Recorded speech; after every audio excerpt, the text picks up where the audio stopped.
happen eventually. 하나님께서 오늘 우리에게 주신 말씀은 디모데전서 5장 23절에서 25절까지 말씀입니다. 말씀을 봉독하겠습니다. 이제부터 물만 마시지 말고 내 위장과 자주 나는 병을 위하여 포도주를 조금씩 쓰라. 어떤 사람들의 죄는 밝히 드러나 먼저 심판에 나아가고 어떤 사람들의 죄는 그 뒤에 따르나니 이와 같이 성행도 밝히 드러나고 그렇지 아니한 것도 숨길 수 없느니라. 아멘. 자리에 앉으시 바랍니다. 지난주 저희는 장로를 대하는 자세라는 제목으로 함께 말씀을 나누었습니다. 교회는 자질이 충분한 사람을 장로로 세우고 마음을 다해 존경하며 그를 세워주어야 합니다. 또한 그들을 함부로 모함해서는 안 되지만 문제가 생기는 경우에 단호하게 처벌해야 한다라고 말씀을 드렸습니다. 오늘 본문은 디모데전서 5장 23절부터 25절인데요. 숨길 수 없느니라라는 제목으로 함께 말씀을 보도록 하겠습니다.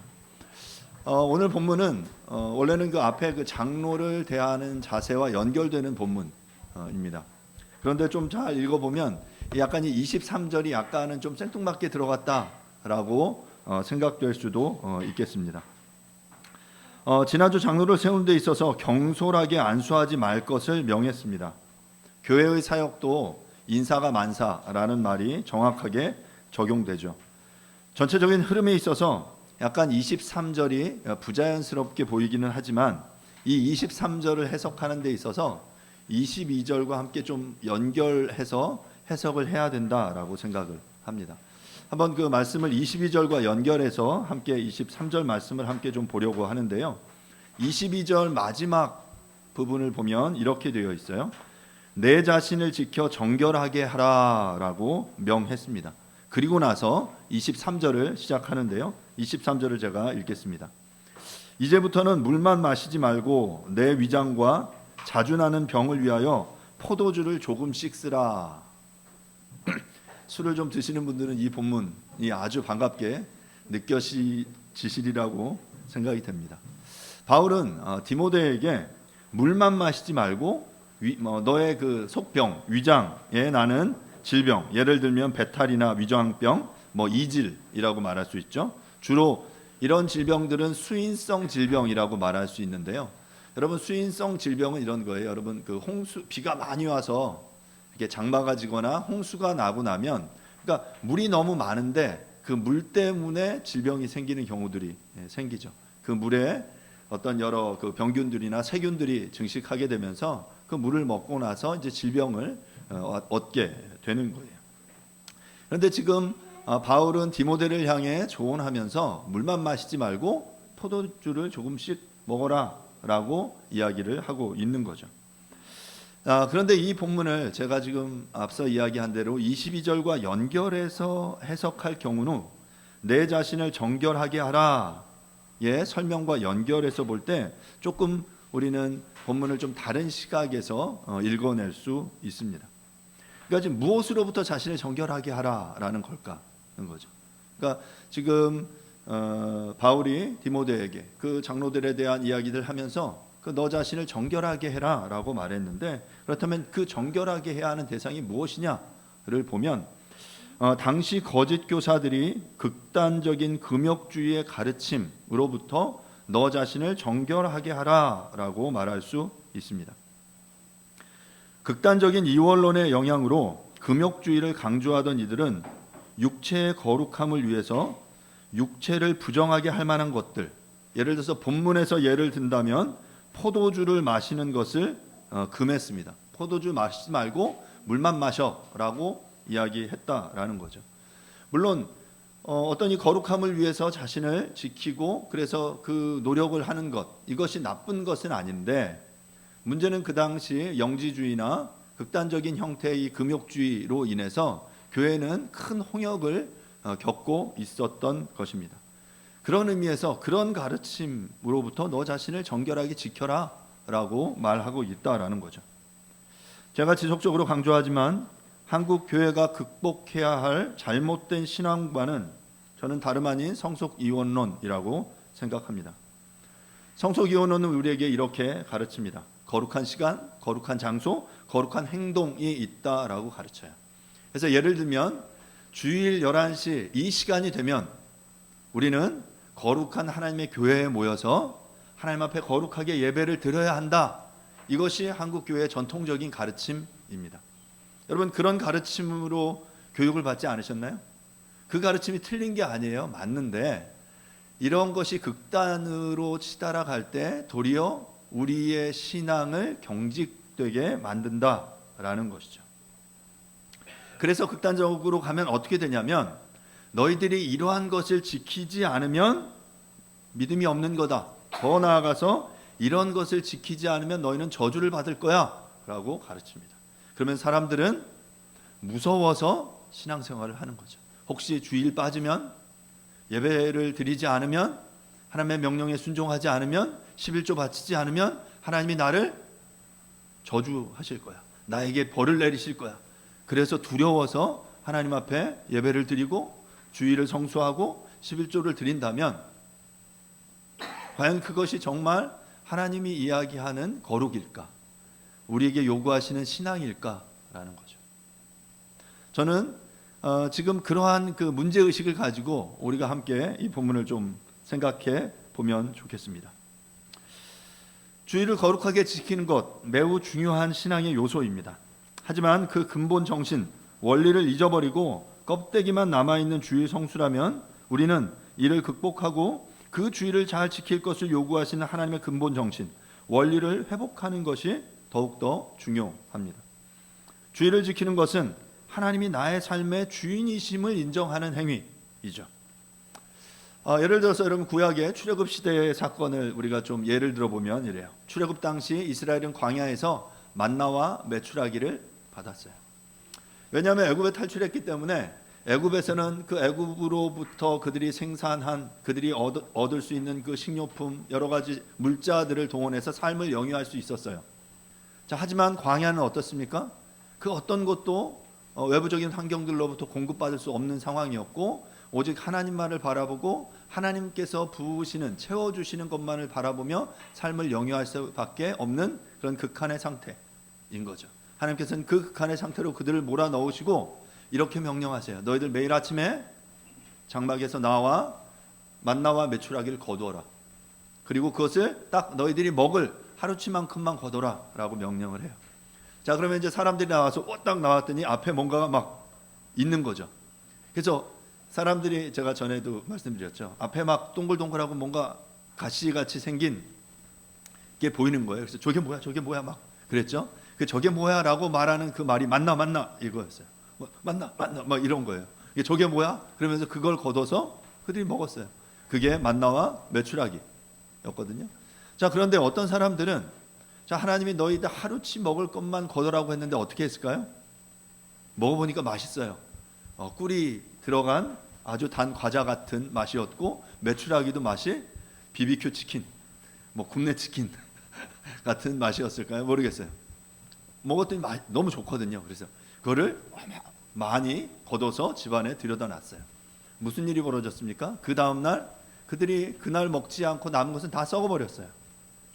그리고 하나님께서 안식일 전날 그들에게 또 말씀하셨죠. 너희들이 안식일 날은 일하지 말고 나를 예배하는 날이니까 그날은 이틀치를 거둬라. 그리고 그것을 가지고 다음날까지 먹어라. 자, 그러면 그 명령대로 순종한 사람도 있겠지만 그러지 않은 사람들도 있어요. 지금껏 매일 아침 일어나서 만나와 메추라기를 주셨는데 다음 날도 뭐 주일 날도 안식일 날도 있지 않겠어?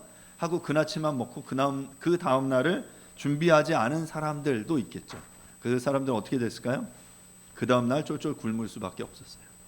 하나님 말씀하신 대로 주일은 그 만나와 메추라기를 그들에게 허락하시지 않았기 때문이죠. 이 안식일에는 일하지 않고 하나님을 예배하도록 하셨어요. 이 안식일의 쉼을 통해서 우리가 배워야 할 것은 뭐냐면 하나님을 기억하고 하나님을 예배하는 것이죠. 그리고 하나님이 주인된 삶을 인정함으로 그 안식일을 통해서 그 하나님이 나를 지키신다라는 사실, 하나님이 나의 주인이시라는 사실을 깨닫는 것이 바로 안식일의 아주 근본적인 정신이다라는 거예요. 그러니까 우리는 내가 안식일을 지키는 거야라고 생각하잖아요. 내가 주일날 하나님 앞에 나와가서 거룩하게 하나님을 예배하고 지키고 안식일을 지키고 하나님을 기쁘시게 해드려. 그래서 내가 해야 될 도리를 하는 거다라고 여기지만 실제로는 여러분 그 안식일이 여러분을 지킨다라는 사실을 기억할 수 있기를 바랍니다. 안식일 주일 앞에 나와 하나님을 예배함으로 내가 이 세상의 그 우상, 세상의 것들에 압도되어 오염되어 살아가는 것이 아니라 하나님이 주인이심을 다시금 고백하는 그러한 삶이다라는 것이죠. 우리가 금과 옥조처럼 여기던 주일 성수, 너무나도 중요한 신앙의 요소임에 틀림없지만 이것 자체가 율법주의처럼 우리 성도들의 삶을 교회의 신앙으로 제한했고 주일을 지키면 나머지의 평일의 시간은 마음대로 살아도 된다라는 면죄부를 준 것도 사실입니다. 여러분 그렇지 않아요? 나 주일 열심히 지켰으니까 할 거 다 했어. 그러면 나머지 일상 평일의 삶은 다 내 거야 하고 마음대로 혹시 살려고 생각하지 않으셨습니까? 아이러니하게도 코로나19가 지나가면서 예배당에 국한된 우리의 신앙의 균열이 일어나고 있습니다. 주일날 교회에 나가지 못하는 상황이 생기면서 이전에는 그렇게 하면 천벌을 받을까 생각했는데 안타깝게도 그런 일은 일어나지 않았습니다. 코로나가 우리의 신앙의 위기로 작용한 것도 사실이지만 반면에 예배당에 국한된 우리의 신앙을 극복할 수 있는 기회를 준 것도 사실이다라고 저는 생각합니다. 바울은 오늘 본문을 통해서 디모데에게 물만 마시는 것으로 자신을 정결하게 할 수 있다는 잘못된 극단적인 금욕주의의 이 신앙관으로부터 자신을 지키고 교정하면서 도리어 그 포도주를 조금씩 써 너의 질병을 위해 포도주를 쓰는 게 훨씬 더 건강한 거야 라고 말하고 있다라는 거죠. 본문에서 물만 마시다 라는 이 표현은 동사 히브리어 동사 헬라어 동사 히드로포테오라는 표현의 현재 명령형인데요. 물이 히드로, 여러분 영어에 하이드로 있죠? 그게 이제 물이라는 뜻이거든요. 그리고 마시다라는 의미의 동사 피노의 합성어예요.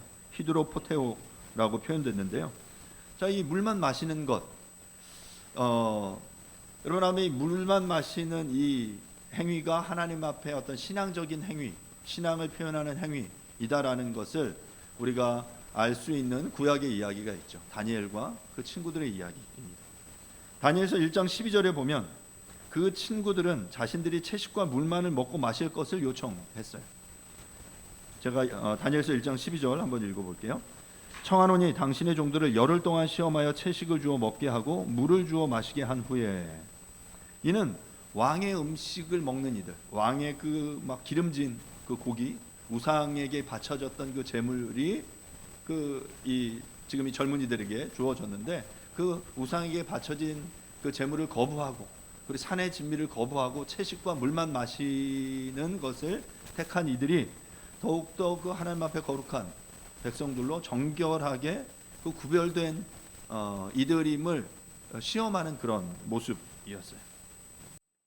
하지만 오늘 본문에서 물만 마시는 행위는 이런 신앙을 위한 선택이었다라기보다는 극단적인 금욕주의나 혹은 위생적으로 위험한 행동이었습니다.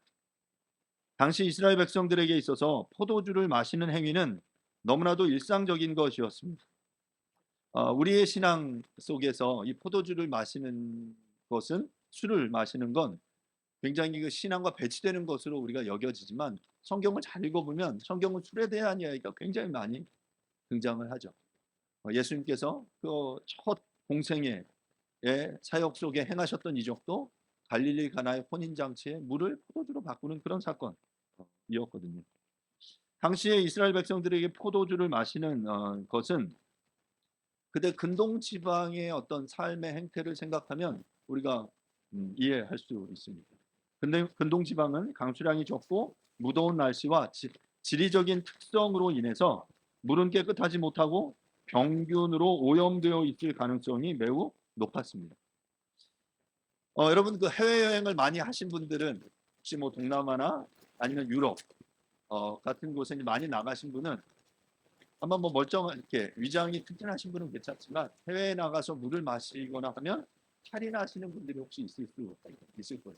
그리고 어디서는 이 물을 마실 때 반드시 이 물은 마시지 말아라. 뭐 수돗물은 마시지 말아라.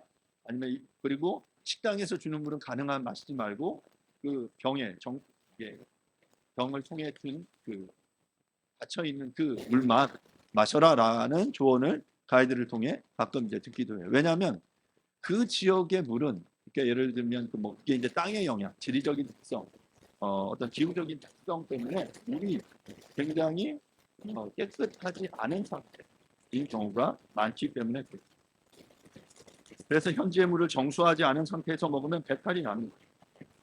우리나라처럼 수돗물이 깨끗한 나라가 전 세계에 그렇게 많이 있지 않습니다. 어떤 국가는 물의 석회가 너무 많아서 수도관이 막히는 것은 물론이고 세수를 하거나 목욕을 하기도 힘든 경우들이 비는 물이 일어나지 않는 정도로 물이 센 경우들이 많아요. 마찬가지로 이스라엘은 그런 기후적인 지리적인 특성 때문에 물 상태가 좋지 않았어요. 그래서 그냥 물을 마시면 앞서 이야기한 대로 디모데는 어떤 상태냐면 위장이 건강하지 않은 사람이었어요. 이렇게 그 수인성 질병을 달고 사는 배탈나 그런 사람이었기 때문에 지금 바울은 디모데의 그런 건강 상태를 너무 잘 알아서 너 함부로 물 마시라. 근데 왜 그랬냐면 금욕주의 가르침은 포도주 마시지 말고 물만 마시는 것이 그들의 거룩함이라고 가르쳤는데 너 이렇게 그런 것으로 인해서 물을 마시는 것으로 물만 마셔서 너의 건강을 해치지 말아라. 그리고 포도주도 조금씩 마셔라 라고 이야기하고 있다라는 거죠. 당시 이스라엘 백성들은 물 사정이 좋지 않았기 때문에 그 물을 정제해서 마시기 편한 형태로 만들 필요가 있었고 그래서 그들은 그들이 마셨던 디모데는 지금 그런 위장병을 달고 살았기 때문에 바울이 애써서 건강을 유지하고 사역을 잘 감당하기 위해서 그 건강 상태를 잘 챙겨야 하기 때문에 포도주를 조금씩 쓸 것을 권면하고 있었던 것입니다. 그러니까 지금 금욕주의자들은 술 마시는 것을 금했는데 디모데의 질환에는 이 포도주가 약이었던 거죠. 이런 극단적인 금욕주의는 옳지 않습니다. 어떤 사람에게는 음주가 죄를 짓게 만드는 트리거가 될 수 있지만 또 어떤 사람들에게는 술을 마시는 것이 그의 병을 낫게 하는 치료약이 될 수 있기에 각각의 사람에 맞는 처방을 내려야 하는 것입니다. 그러기 위해서는 각 사람의 처한 상황에 대한 이해가 우선되어야 하겠다. 바울은 지금 누구보다 자신의 영적인 아들, 사랑하는 아들 디모데의 그 영적인 또 신체적인 건강 상태를 잘 알고 있었고 그에게 영향을 주는 금욕주의의 그 가르침, 극단적인 이원론의 그 폐해를 알고 있었기 때문에 이를 극복하기 위해서 자신을 지켜 정결하게 하기 위해서 우리여 물만 마시려고 하지 말고 포도주를 사용해라 라고 조언을 하고 있는 거죠. 자, 이렇게 23절은 포도주에 대한 이야기를 하다가 이제 24절, 25절로 연결되는데요. 이 24절과 25절은 앞서 19절부터 22절에서 이야기했던 장로에 대한 고발, 범죄에 대한 이야기와 있다라고 볼 수 있습니다. 24절 말씀을 제가 한번 읽어보겠습니다. 24절입니다. 어떤 사람의 죄는 밝히 드러나 먼저 심판에 나아가고 어떤 사람들의 죄는 그 뒤를 따르나니. 여기서 어떤 사람들은 아마 장로들이라고 보시죠. 어떤 장로들은 그리고 또한 두 종류의 사람을 언급하는데 첫 번째 어떤 사람들은 죄가 이미 밝히 드러나서 심판에 나아가는 사람들.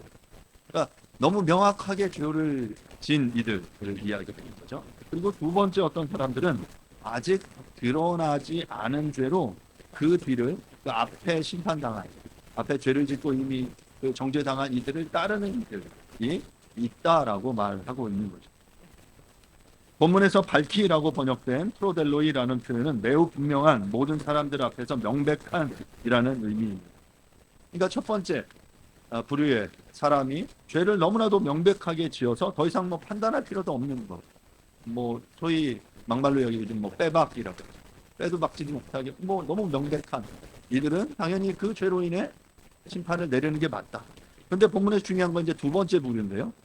두 번째는 그 뒤를 따르는 이들이 있다라는, 뒤를 따라가다라는 이 에파폴로데오라는 이 표현은 아직은 명백하게 드러나지 않고 감추어진 상태에 있지만 그 죄가 현재 진행 중임을 생생하게 드러내는 표현입니다. 그러니까 아직은 죄가 죄로 판단되지 않았어요. 하지만 그가 심증적으로 죄를 짓고 있고 그 죄를 따라가고 있는 거예요. 자, 지금은 죄로 드러나지 않았지만 시간이 지나면 분명히 죄로 드러나게 될 그 어떤 사람들이 있다라는 것이죠. 왜 지금 이 본문에서 바울은 디모데에게 이런 이야기를 하고 있을까? 이 두 종류의 죄를 지은 모두는 결국 심판을 받게 될 것이다 라고 본문은 말하고 있는 것입니다. 그런데 어떤 사람들은 명백하게 죄가 드러났고 또 어떤 사람들은 죄가 진행 중이고 아직 밝히 드러나지 않았지만 시간이 지나면 명백하게 드러나게 될 것이다 라고 말하고 있는 것입니다.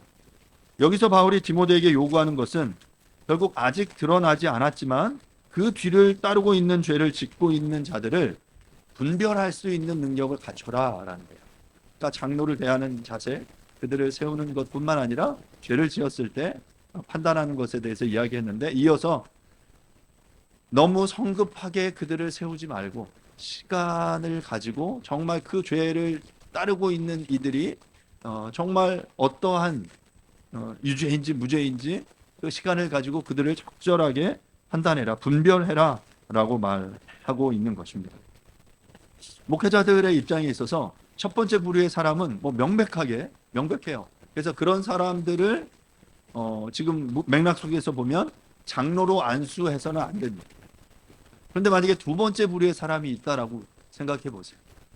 이 사람이 아직 죄가 드러나진 않았는데 죄의 어떤 여지가 있어. 그럼 그럴 때 어떻게 해야 하냐라는 거죠. 성급한 판단을 유보하고 그 진상이 드러날 때까지 인내하며 기다리며 조사하는 것이 필요하다라고 말하고 있는 것입니다. 그렇기 때문에 장로를 세우는 데 있어서 성급해서는 안 된다라고 지금 바울은 이야기하고 있는 것입니다. 그리고 이어서 이제 25절인데요. 25절 말씀을 읽겠습니다. 이와 같이 선행도 밝히 드러나고 그렇지 아니한 것도 숨길 수 없느니라.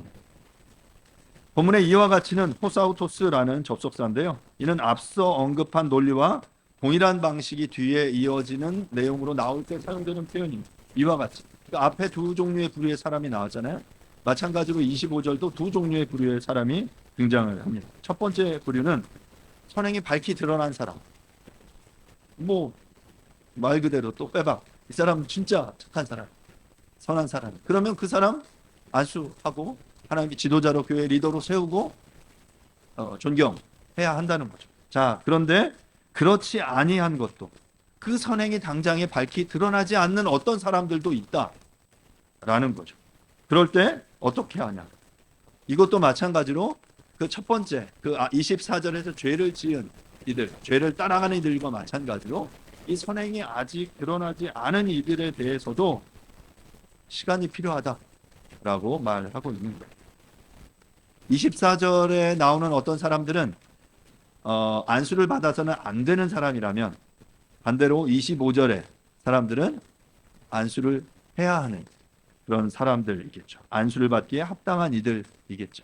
그러니까 어떤 사람은 선행이 드러나지 않아, 이 사람 안수를 줘야 되나 말아야 되나, 교회 리더로 세워야 되나 말아야 되나, 그러니까 너무 성급하게 아직 드러나지 않았으니까 넌 안 돼, 이게 아니라 그 부분에 대해서 그 이야기한 대로 결국은 그것이 숨길 수 없기 때문에, 결국 그것이 드러나게 될 것이기 때문에 그것들을 온전히 잘 분별해라 라고 말하고 있는 거예요.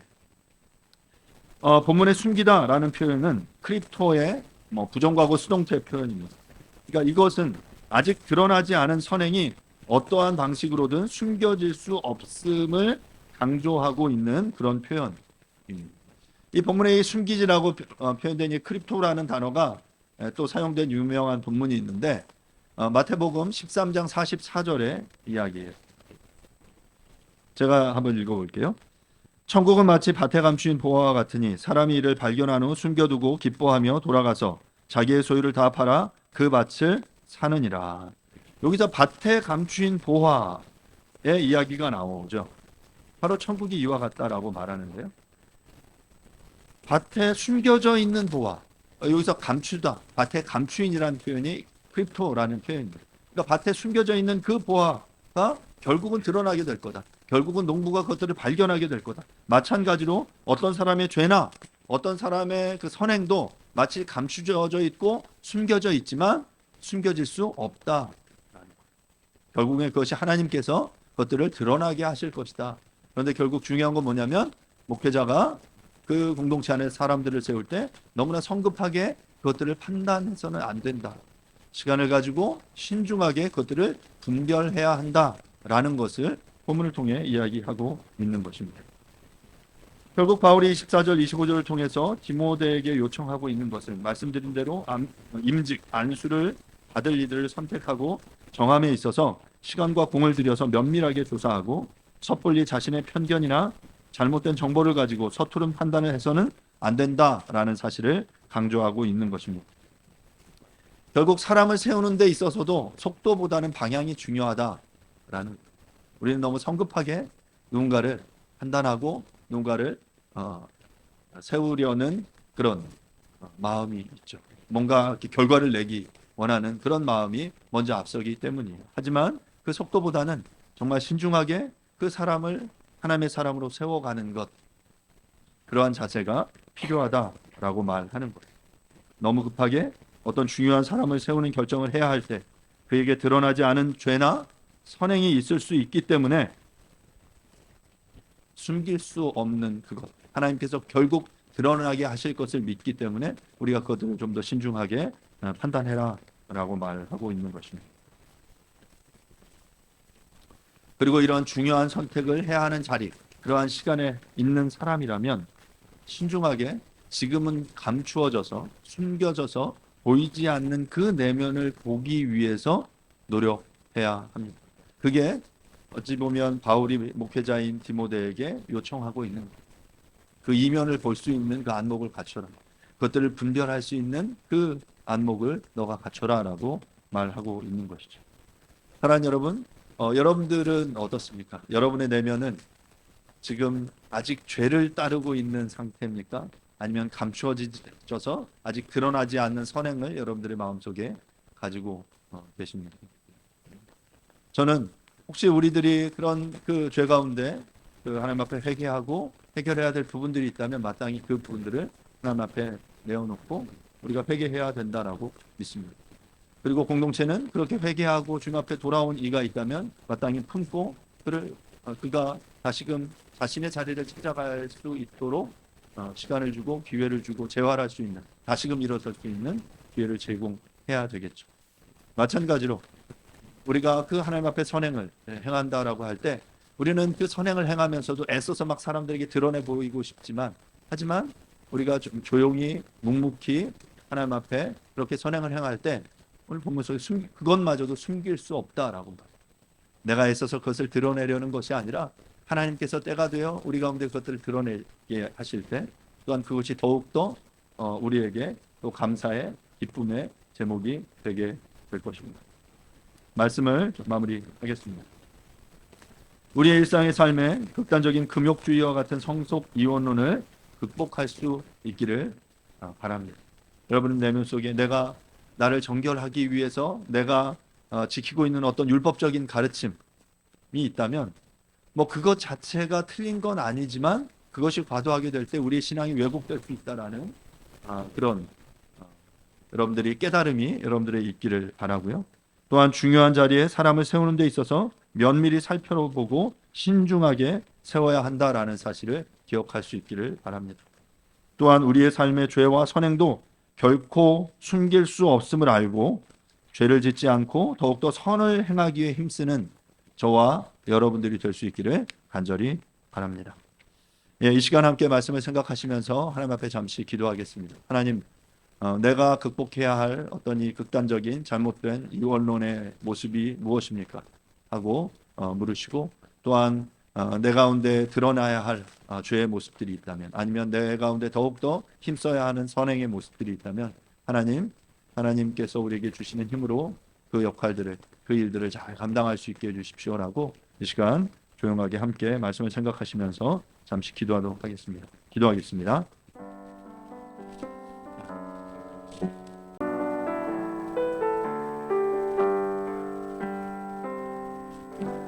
어떤 사람들의 죄는 밝히 드러나 먼저 심판에 나아가고, 어떤 사람들의 죄는 그 뒤를 따르나니, 이와 같이 선행도 밝히 드러나고 그렇지 아니한 것도 숨길 수 없느니라.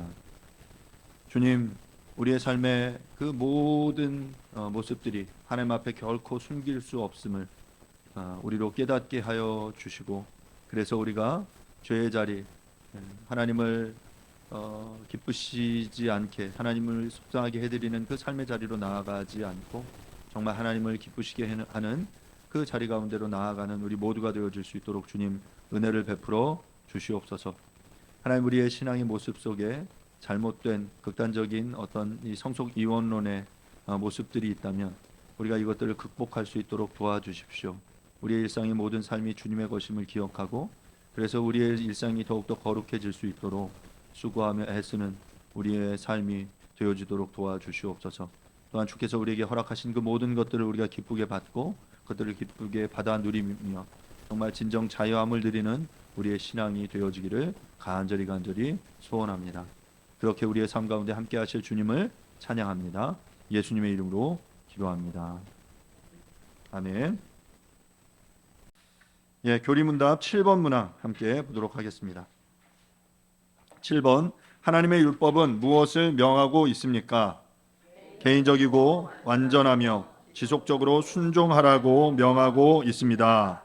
우리는 우리 마음과 목숨과 뜻과 힘을 다하여 하나님을 사랑하고 이웃을 내 자신같이 사랑해야 합니다.